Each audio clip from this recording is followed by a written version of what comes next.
Hello, and boy has it been a minute since there's been one of these. What is these that I'm talking about? Why, it's FrameTalk, Talk and Frame, the only show on the internet with me personally talking to you about what was Warframe, but is now just video game stuff in general, because it turns out making a show about one video game when you don't just play one video game is a very difficult thing. Anyway, let's start things off. Have you seen the new Fortuna trailer? Looks great, doesn't it? I'll play it on PS4. Anyway, the Diablo controversy. I heard a lot about the Diablo controversy that happened at BlizzCon this weekend. If you need a refresher on it, I don't know, read a smart person's opinion. But I thought that as a hardcore and long-time Diablo fan, I feel a compulsory urge to share my opinions. I think that the backlash has been getting a lot of undue backlash.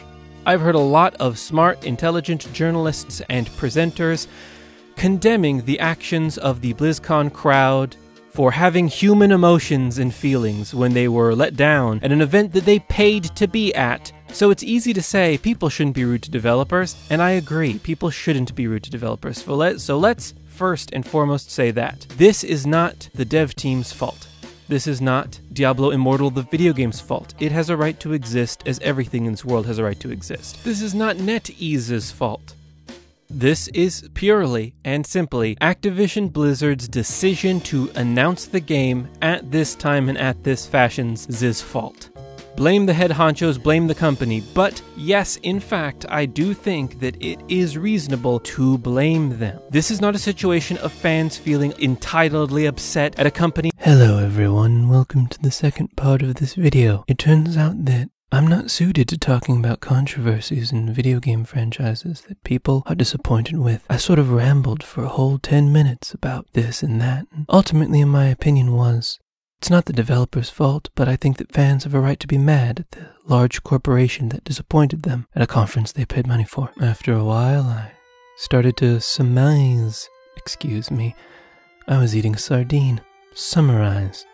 the Diablo controversy into its three basic components. Component 1. The audience has the right to be angry at Activision Blizzard. Either they knew their audience, and they chose to chance it, or they don't know their audience. Either way, I cannot believe that they are surprised that this blew up at them. Component 2. The developers and the video game itself are not at fault. Neither Blizzard developers, NetEase, nor Diablo Immortal as a separate entity deserve ire. It looks pretty cool, actually. I'd vastly prefer it on the Switch, though. Why isn't it coming to Switch? That makes no sense. Component 3. If you think about it, hasn't Blizzard earned a fuck-up?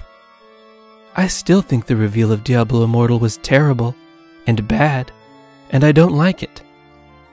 And I hate it. But Diablo 3 has had only 2 pieces of paid DLC, both of which add immensely to the value of the game. Outside of that, Diablo 3 has received 6 years of quality free updates, taking it from a decent video game to one of the best ARPGs around. And now it's on Switch, which makes it inherently better.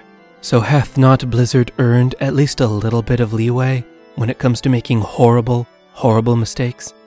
I forgive them, because I know that one day Diablo 4 will come out. And yes, they slapped every single person in that room's mother square in the face, but they also built mother's house. They built it for free. They installed nice new plumbing. They paid the property tax for the first 3 years. They've been very generous to you, and to her. So yes, what they did was wrong. Your mother did not deserve to be slapped. She's been great to you your entire life. You should call her more.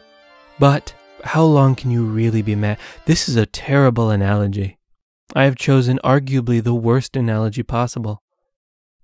But I stand by its sentiment. Now then, to the end of the video. Anyway, I've been talking for 10 minutes about this, and I'm pretty sure I've helped no one. So I'm going to cut out about half of this. Should this video exist? Let's explore that. I've been talking for 10 minutes. You've probably heard less than half of that because I cut it out. I don't know if it's most people's place to say this. I feel like as a Diablo fan, this is one controversy that I'm actually qualified to discuss. But I'm also a Diablo fan who does not have a base of viewers or listeners. So I'm ostensibly putting this out as a therapy session to my computer to discuss a problem which I have no control over. So ARBY'S did a fun thing for Fortuna on their Twitter. I like that. Let's talk about that instead. ARBY'S and some coffee company I don't know, did a Fortuna thing where they tweeted the Solaris United symbol, which I already love, in Arby's sauce. Arby's has been killing it in the Twitter advertising department. Good job, Arby's. That's very cute. Let's forget about this whole Diablo brouhaha and just go eat at Arby's. Curly fries, boy, I like you with my eyes. Curly fries, yummy in my tummy, it's no surprise. 'Cause you're curly and you're so good and you taste like a fry, or really should. I love you and I love sauce, so I'ma dip you in sauce and put you in my belly. Curly fries. I don't like how that song ended up, but I'm going to leave it in because I think the first half was shockingly good for someone who doesn't sing at all 100% of the time. Anyway, this has been probably maybe my opinion on the Diablo controversy, but I've been talking for 12 minutes and 17 seconds, so goodbye, and I love you. That's my new sign-off. Goodbye, I love you.